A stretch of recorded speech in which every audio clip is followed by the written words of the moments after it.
you want to make a change, it should start with you. Kung sinasabi sana nitong Marcos na ito na masama may confidential funds, then it should start with him, pababa. So that he will be the example that you will follow.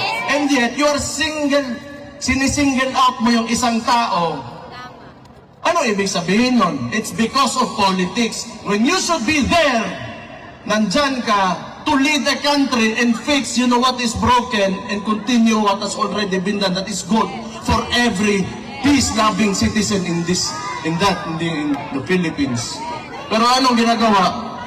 Ever since, ito lang talaga sa buhay ko, medyo nakita ko noon, Pinoy, before that, Peter Ramos and Erap, na we are, a bit tolerant when it comes to government, but this is the only time that I've seen the Philippines that is so divided.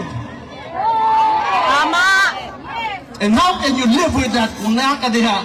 Ikaw, Presidente, unya, you allow your people to suffer and even make lies hantod karon imong tag 20 nga bugas wa gyapon na niabot. Aga!